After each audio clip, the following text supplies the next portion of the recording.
que existe o dogma da Imaculada Conceição? O que quer dizer a palavra Imaculada Conceição?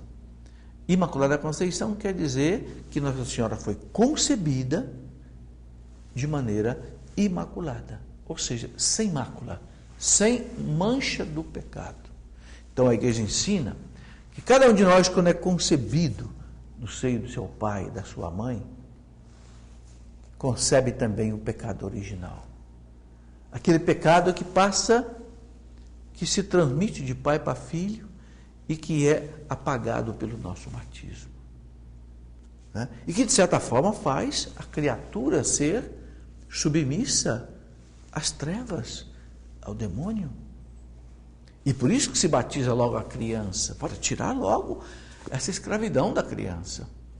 Mas uma pessoa não podia ser concebida com o pecado original, aquela que Deus escolheu para ser sua mãe. É claro, se você fosse Deus, pudesse escolher a sua mãe, eu não pude escolher minha mãe, nem você, mas Jesus pôde, porque Jesus é Deus. Ele existia já no céu como o Verbo, antes da encarnação, então ele pôde escolher a sua mãe. Então você acha que ele escolheu uma escrava do demônio? Claro que não, ele escolheu uma rainha livre. Então, o dogma que em 1950 o Papa Pio XII proclamou solenemente na Praça de São Pedro, diante de mais de 1 milhão de pessoas, foi exatamente o Papa explicando isso. Pelos méritos da morte do Cristo na cruz, pelo seu sangue, a sua mãe foi concebida sem o pecado original. Porque seria uma ofensa muito grande a Jesus a sua mãe ser concebida no pecado. Isso não podia acontecer. Todos os santos são unânimes em afirmar isso. Então Deus antecipou para Maria a primeira graça da redenção. Alguns perguntam, mas como se, quando ela foi concebida, o Cristo não era nem ainda encarnado, não tinha nem passado pela paixão? Como é que a graça da paixão, da morte do Cristo se aplicou a ela antes? É que, meus irmãos, você precisa entender que para Deus não existe o tempo. O tempo é uma limitação nossa, mas não para Deus. Deus é que criou o tempo, por isso Deus não está sujeito ao tempo.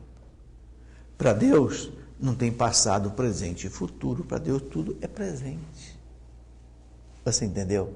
É por isso que Deus pode pegar a primeira graça da morte de Cristo na cruz e fazer com que ela seja para preservar a sua mãe do pecado original. Que coisa maravilhosa. Foi isso que o Papa proclamou. Né? De forma alguma, Maria podia ser concebida no pecado. Senão, não podia ser mãe de Deus. Como é que a mãe de Deus, a mãe do Deus encarnado, a mãe do Deus feito homem, vai poder ser escrava do pecado? De jeito nenhum. Então, entenda uma coisa, Maria foi salva do pecado também, como nós fomos salvos do pecado. Só que Maria foi salva de maneira diferente, por antecipação. Você pode ser salvo de uma doença de duas maneiras. Ou você se trata depois que a doença te pegou, ou então você toma uma vacina para não pegar a doença, não é verdade? Está aí. Nós fomos salvos depois do pecado, pelo batismo. Maria foi salva antes. O pecado não a atingiu, porque ela foi vacinada contra o pecado. Vacinada pelo sangue de Cristo. Compreendeu? Este é o maravilhoso dogma da Imaculada Conceição de Nossa Senhora, que nós celebramos com muita alegria no dia 8 de dezembro de cada ano. Né? A festa grandiosa de Maria concebida no seio da sua mãe Santa Ana, sem o pecado original.